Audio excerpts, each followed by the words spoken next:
So, hi! Welcome back to our YouTube channel. So, ang tagal na namang di nakapag-download kasi nga, too much busy, tas too much lazy, like that, right?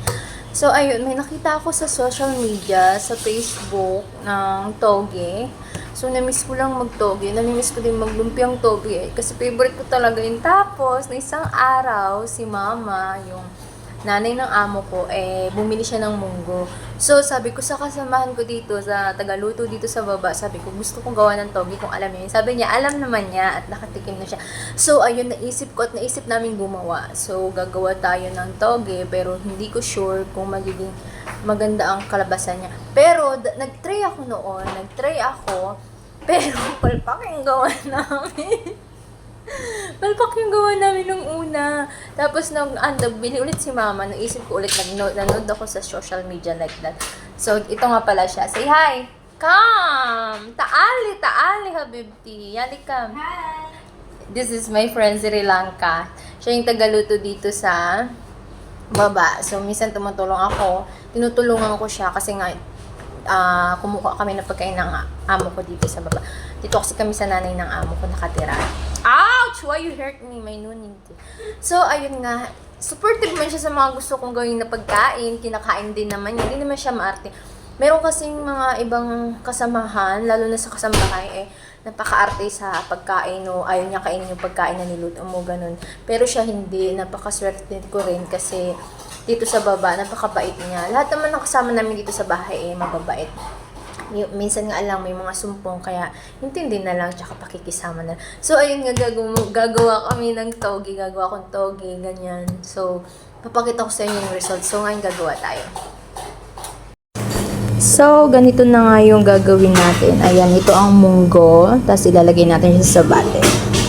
At ito na nga, nagkuha ko ng bottle ng Coca-Cola na medyo malaki. So, butas-butasin natin siya. Ang ginawa ko dito, binutas-butas ko siya ng maliliit para ba magkasingaw yung yung tawag dito, para kumbaga, hindi mag-stuck ang tubig.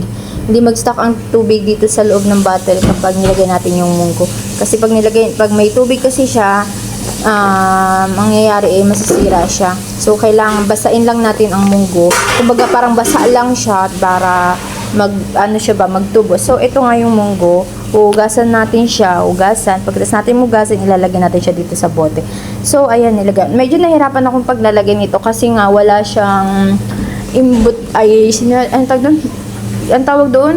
Embutido. Hindi embutido. Pagkain mo yung embutido, Imbudo, ganon. So, ayan nga. So, tiyaga. Ako talagang nilagay ko lahat talaga dito ang munggo para makain natin yung munggo na gusto natin. So, ayun na nga, tapos na nga ako. So, ayan nga siya, diba?